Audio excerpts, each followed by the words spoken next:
السلام علیکم ورحمۃ اللہ وبرکاتہ۔ سورۃ اعلیٰ کا تعارف۔ مکہ میں نازل ہوئی۔ رکوع 1 آیات 19۔ روز قیامت منکر کی بے بسی۔ قرآن فیصلہ کن بات ہے۔ مکر و فریب کرنے والے کفار کو تنبیہ۔ رب تعالیٰ کی تسبیح کرنے کا حکم اور اس کی صفات کا بیان۔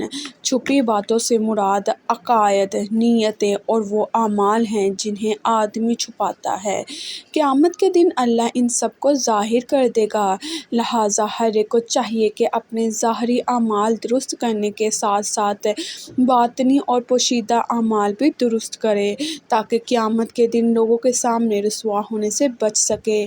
یعنی کفار مکہ اللہ کے دین کو مٹانے، حق کے نور کو بجھانے اور حضور صلی اللہ علیہ وآلہ وسلم کو تکلیف پہنچانے کے لیے طرح طرح کی چالیں چل رہے ہیں، اور میں اپنی خفیہ تدبیر فرماتا ہوں جس کی انہیں خبر نہیں۔ تو اے حبیب صلی اللہ علیہ وآلہ وسلم، آپ کافروں کی ہلاکت کی دعا نہ فرمائیں، بلکہ انہیں ڈھیل دیں اور انہیں چند روز کے لیے کچھ تھوڑی سی مہلت دیں، کیونکہ وہ عن قریب ہلاک کر دیے جائیں گے۔ اب آپ نے سورۃ طارق کے تعارف کو جو ہے اس کی ویڈیو دیکھی، پھر سورۃ اعلیٰ کے تعارف کی جو ہے وہ عن قریب جو ہے میں اپلوڈ کرنے والی ہوں، آپ اس کو بھی سنیں گے۔ دیکھیں دونوں میں جو ہے ایک ہی چیز بتائی گیا ہے، سورۃ طارق میں اور سورۃ اعلیٰ میں ایک ہی چیز کیا بتائی گیا ہے کہ قیامت کے دن جو ہیں جنہوں نے برے اعمال کیے ہیں، تب ان کے پاس جو ہے وہ بے بسی کے علاوہ کچھ بھی نہیں ہوگا، وہ صرف اپنے ہاتھ ملتے رہ جائیں گے، کیونکہ انہوں نے اپنی دنیا کو تو اچھا بنا لیا لیکن اپنی آخرت کے بارے میں انہوں نے نہیں سوچا، جن کی وجہ سے ان کو بہت سے جو ہے برے حالات کا سامنا کرنا پڑتا ہے۔ اب قرآن جو ہے وہ فیصلہ کن بات ہے۔ کیسے؟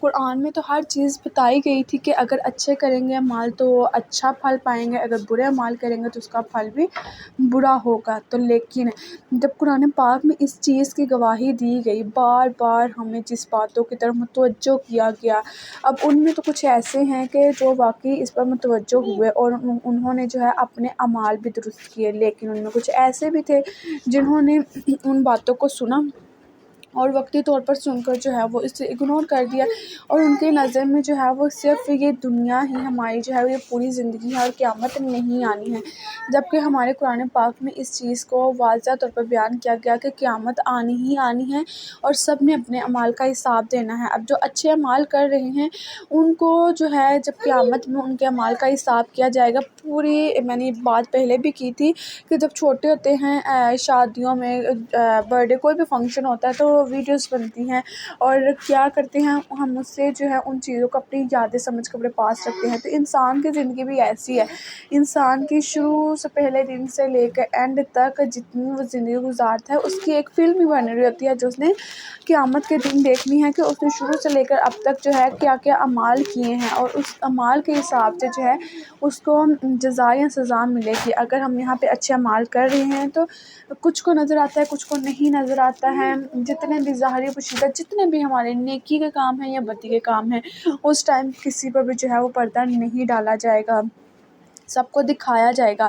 جنہوں نے تو اچھے اعمال کیے ہیں ان کا جو ہے سر فخر سے اونچا ہو جائے گا، لیکن جنہوں نے برے اعمال کیے ان کے پاس سوائے رسوائی کے کچھ بھی نہیں آئے گا۔ اب مکر و فریب کرنے والے کفار کو تنبیہ کیا ہے کہ جو وہ چالیں چل رہے ہیں اللہ جو ہے بخوبی ان سے واقف ہیں۔ اب آپ صلی اللہ علیہ وآلہ وسلم پر کتنی مشکلات آئی تو اللہ نے ان کو جو ہے وہ کیا کہا، آپ نے ان کو بد دعا نہیں دینی ہے بلکہ آپ نے ان کو ڈھیل دینی ہے، ان کو دیکھیں یہ کیا کرتے ہیں۔ جب وہ اللہ جب ڈھیل دیتے ہیں نا کسی کو، تو جو کفار ہوتے ہیں، جو برے اعمال کرنے والے ہوتے ہیں نا، وہ اپنے کفر میں اس حد تک گزر جاتے ہیں کہ ان کو نیکی اور بدی میں فرق جو ہے وہ نہیں کر پاتے ہیں۔ اس لیے آپ صلی اللہ علیہ وآلہ وسلم کو کیا حکم دیا گیا کہ آپ نے صبر کا مظاہرہ کرنا ہے، صبر کا پھل میٹھا ہوتا ہے۔ ہم آج کسی کو جواب دیتے ہیں نا تو وہ ہمارا جواب وقتی ہوگا، کسی نے ہمارے سے ظلم کیا ہے، غلط بات کی، ہم فوراً سے جواب دے دیں نا، یہ ہمارا جواب جو ہے وقتی ہوتا ہے۔ لیکن اگر کوئی ہم پر ظلم و زیادتی کر رہا ہے، ہم اپنے معاملات اللہ پر چھوڑ دیں، صبر کر لینا، تو اللہ کی لاٹھی جو ہے وہ بڑی بے آواز ہے۔ اللہ کا جواب جو ہے وہ میں کہتی ہوں لاجواب ہی ہے۔ ٹھیک ہے. اب رب تعالیٰ کی تسبیح کرنے کا حکم اور اس کی صفات کا بیان. آپ صلی اللہ علیہ وآلہ وسلم کو کیا حکم دیا کہ آپ اللہ تعالیٰ کی تسبیح کریں، آپ صبر کریں. اگر آپ کو کوئی ظلم و زیادتی کرے، اللہ سب کچھ دیکھ رہا ہے، آپ ان کو ڈھیل دیں. انشاءاللہ انہوں نے ہلاک ہونا ہی ہونا، کیونکہ وہ آپ صلی اللہ علیہ وآلہ وسلم پر ظلم کر رہے تھے.